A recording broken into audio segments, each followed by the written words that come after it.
तंत्र विद्या में 3 मार्ग हैं, तीन भाव है, पशु भाव, वीर भाव और दिव्य भाव।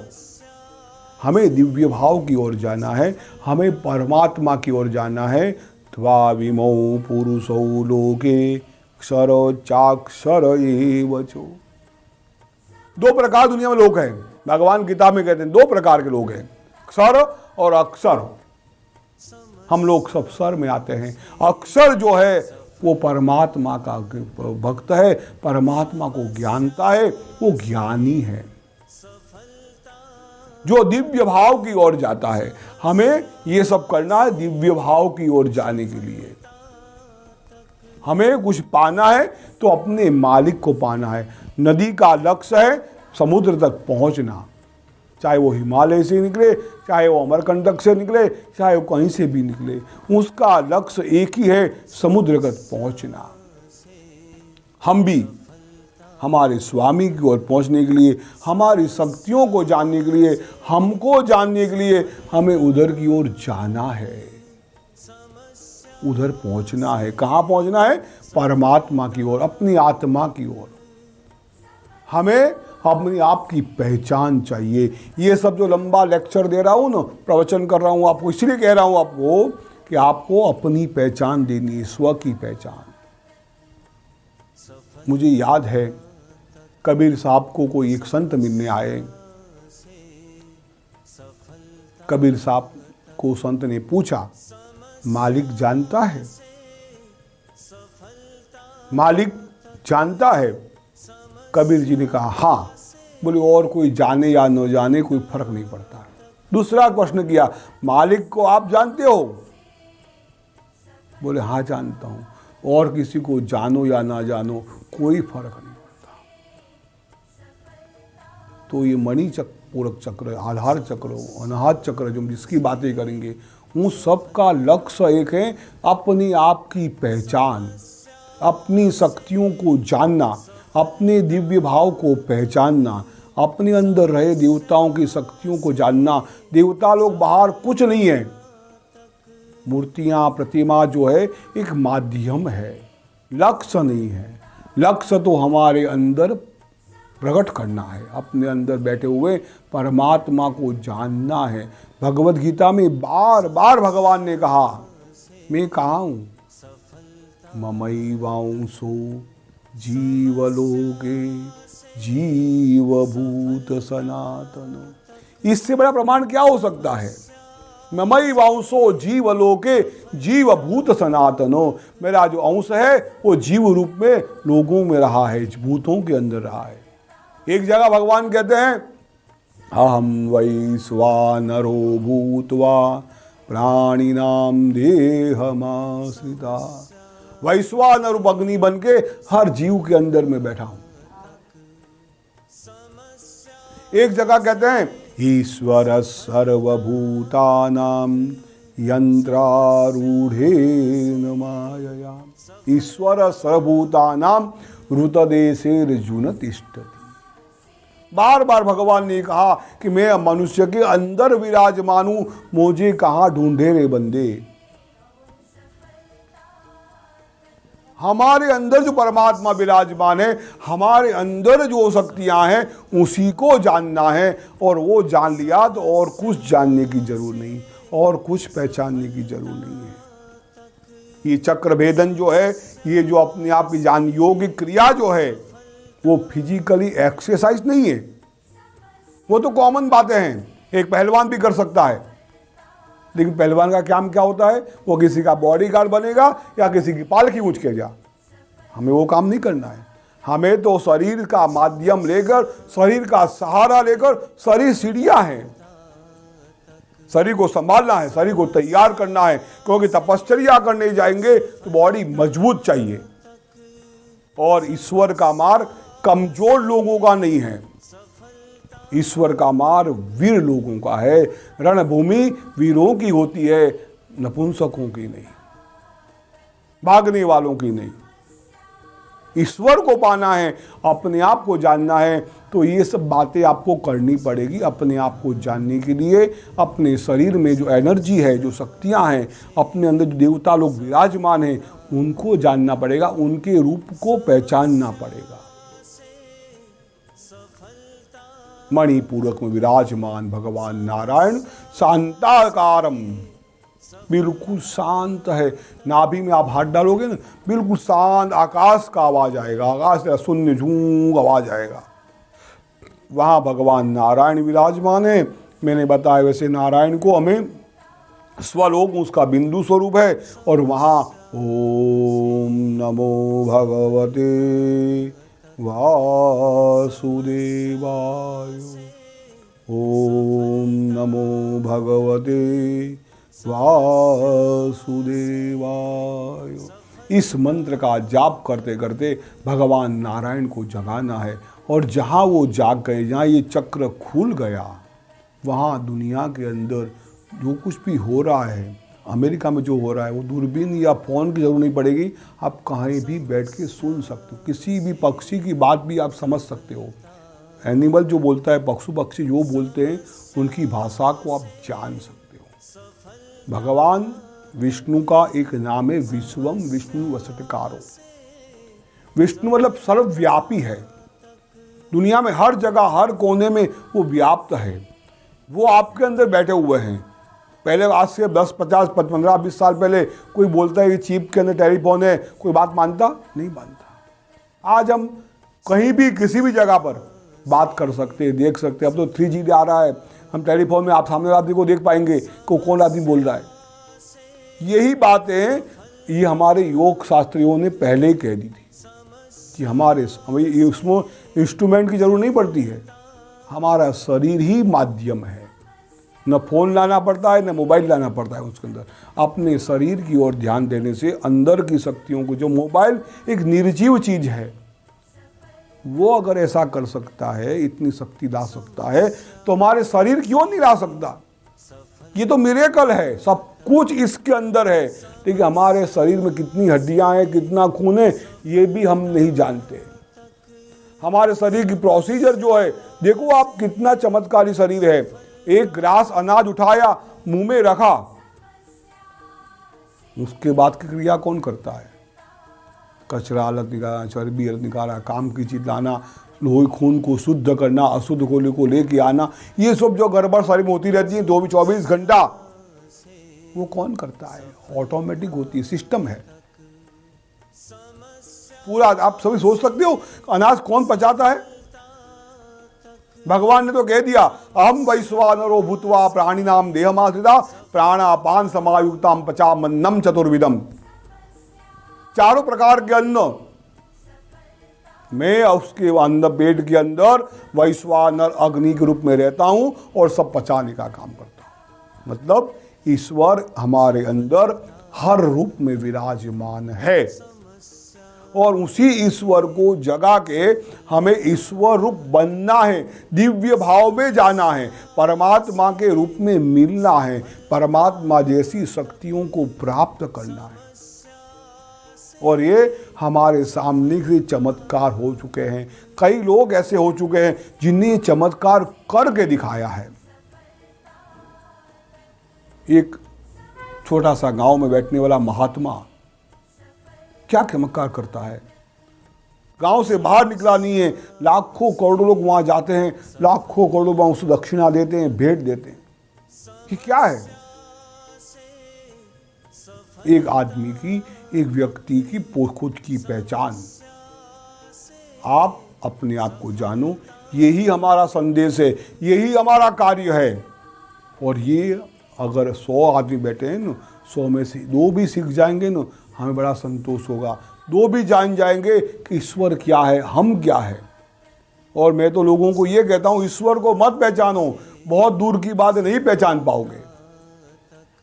जब तक अपने आप को नहीं पहचानोगे, अपने आप को नहीं जानेगे, वहाँ तक ईश्वर को नहीं पहचान पाओगे। तो मणिपूरक चक्र के अंदर भगवान नारायण विराजमान है, वहाँ नारायण को ध्यान करते हम और आगे बढ़ते हैं। आधार चक्र से आगे बढ़े, मणिपूरक तक आए। अब अनाहत चक्र पर जाएंगे, यहाँ पर बताया है। तो मणिपूरक चक्र के अंदर भगवान नारायण विराजमान है। वहाँ नारायण को ध्यान करते हम और आगे बढ़ते हैं। आधार चक्र से आगे बढ़े, मणिपूरक तक आए। अब अनाहत चक्र पर जाएंगे, यहाँ पर बताया है। उस चक्र के अंदर, हृदय के अंदर विराजमान है ये चक्र। मूलभूत तो ये सब चक्र जो है ना, हमने मेरुदंड के अंदर है, और मेरुदंड के साथ साथ जो जो चीजें जुड़ी हुई है उन सब के साथ जुड़ा हुआ है। मेरु ही हमारा माध्यम है। अब आप देखो, समुद्र मंथन की बात आती है, रूपक और प्रतीकात्मक चीजें शास्त्रों ने की सुंदर भाषा में बताई है। समुद्र मंथन के अंदर क्या है? मेरु है, और मेरु को वासुकी नाग रूपी डोरी बनाकर मलय किया जाता है। ये वासुकी नाग कौन है? हमारी सुषुप्त जो नाड़ियां हैं, हमारे शरीर में सुषुप्त रही हुई जो शक्तियां हैं, वो नाड़ियां के रूप में आती हैं। उसका मंथन, हमारे शरीर में दो प्रकार का खून है, अशुद्ध और शुद्ध।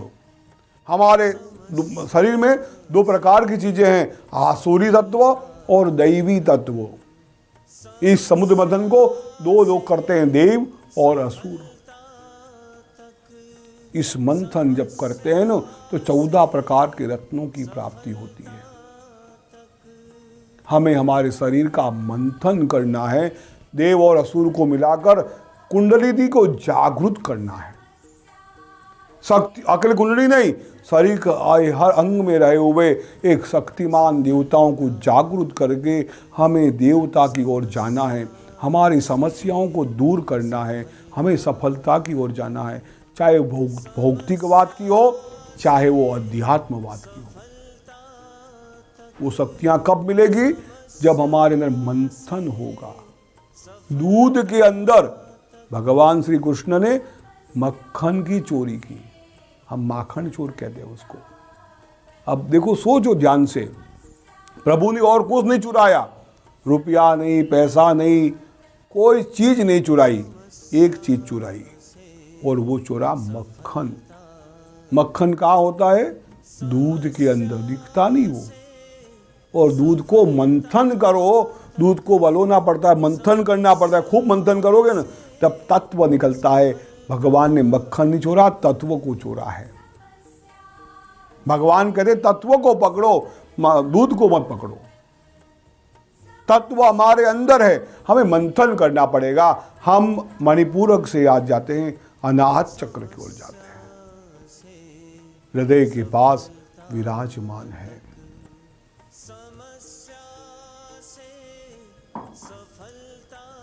महा सप्तलोक जो है, सप्त व्याहृति, उसमें महाशब्द का प्रयोग यहाँ हृदय में होता है। एक मुखी भगवान शिव यहाँ विराजमान है। अनाहत चक्र जो है हृदय के साथ संबंध है उसका। हृदय पूरे शरीर का महत्व का अंग है। पूरे शरीर को चलाने का काम वो करता रहता है। उसका नाम है अनाहत चक्र। ये हमारा हृदय में 24 घंटे धक धक धक धक नाद करता रहता है, कुछ ना कुछ आवाज करता रहता है। ये आवाज बंद हो जाए ना, 2 मिनट में गए हम काम से। ये जो नाद है उसका उपयोग करता रहता है। भगवान गीता में कहते हैं, मैं मनुष्य के हृदय ईश्वर सर्वभूतानां ऋतदेशेर्जुन तिष्ठति। ईश्वर हर जीव के हृदय में विराजमान है, यहाँ वो विराजमान है। अब उस ईश्वर को जगाना है, हमारा ध्यान अंदर की ओर ले जाना है। वहाँ विराजमान भगवान एक मुखी शिव जो है, शिव मतलब कल्याण, शिव मतलब आनंद, शिव मतलब शिव। अब देखो, जब भगवान शिव की बात आती है ना, शिव कैसा है? तो शिव महिम्न में उनकी प्रार्थना की गई। श्मशाने स्वाक्रीडा स्मरहरो पिशाचा सहचरा चिताभस्मालेपो सृगपेन्द्रुकरोटी परिकरा अमङ्गल्यं शीलं तव भवतु नामैकमखिलम्। कैसा है भगवान शिव? श्मशाने स्वाक्रीडा, श्मशान में रहता है। तंत्र विद्या में श्मशान साधना की बातें आती है। श्मशान की साधना क्यों? डराने के लिए, भूत प्रेत को पकड़ने के लिए नहीं। श्मशान शब्द का अर्थ है जहां सब कोई बरोबर है, राजा जाए या प्रजा जाए, ब्राह्मण जाए या शूद्र जाए, स्त्री जाए या पुरुष जाए, बच्चा जाए या युवान जाए, जो भी मरता है वो उसी जगह पे जाता है जहां समभाव है। भगवान शिव श्मशान में समभाव से रहते हैं। कबीर खड़ा बाजार में सबकी मांगे खेर, ना किसी से दोस्ती ना किसी से बैर। भगवान शिव का स्वरूप कैसा है? श्मशान स्वाक्रीडा। हम श्मशान में जाते हैं, स्नान करना पड़ता है, वो तो वहां ही रहते हैं जहां समभाव है। शिव जी का वास वहां है जहां समभाव है। उनके दोस्त कौन है? भूत प्रेत। नाम से डर लगता है। जिनका दुनिया में कोई नहीं है, जिनका दुनिया में कोई नहीं है, कोई उसके सामने देखता नहीं है, उसको भगवान शिव ने पकड़ा, उसका कल्याण किया। भूत प्रेत जिसका कोई नहीं है। दरिद्र नारायण की सेवा करोगे ना तो भगवान मिलेंगे। भगवान वहां पर ही वास करते हैं, भगवान वहां पर ही निवास करते हैं। हम लोग जब किसी ऐसे आदमी देखते हैं ना, बहुत दुखी है, अत्यंत दुखी है, बहुत कष्ट में है, और जब मिलता है उसके चेहरे पे आनंद आता है, हमको मिलने के बाद प्रसन्नता होती है, तब दिखता है कि परमात्मा और कहीं नहीं है, ऐसे लोगों के अंदर ही है। बेचारे भूत प्रेत जो है ना, बड़े दुखी जीव है। उन दुखी जीवों का उद्धार करने का काम भगवान शिव करते हैं। चिता भस्मा लेपो, चिता की भस्म का लेप करते हैं। और सृगपिंद्र का रोटी परी का रहा, भिक्षावृत्ति करके खाना खाते हैं। इसीलिए हम भगवान शिव की मूर्ति की स्थापना घर पे नहीं करते हैं। अमंगलमय है, अमंगल्यम शीलम परंतु तव भवतु नामैकमखिलम्। हे प्रभु, आपका नाम जो है वो मंगलमय है, जिसका नाम आते ही सब चीज कल्याणमय हो जाती है। श्मशान भी पवित्र, चिता भस्म पवित्र, भूत प्रेतों का भी उद्धार। जैनों के अंदर तीर्थंकर शब्द का प्रयोग किया गया है। भगवान महावीर स्वामी तीर्थंकर थे, 24 तीर्थंकर हो गए। अब तीर्थंकर किसको बोलते हैं? तीर्थकराहा। उनको गंगा के पास जाने की जरूरत नहीं होती है, कोई मंदिर में जाने की जरूरत नहीं होती है। वो जहां जाते हैं उसी स्थान को तीर्थ बना देते हैं, इसलिए तीर्थंकर शब्द का प्रयोग किया। भगवान शिव भी तीर्थंकर जैसे हैं। वीडियो देखने के लिए धन्यवाद। हमारे वीडियो को लाइक और शेयर करें और हमारे YouTube चैनल को सब्सक्राइब करें। गुरुजी से नियमित ज्ञान प्राप्त करने के लिए सोशल मीडिया पर हमें फॉलो करें।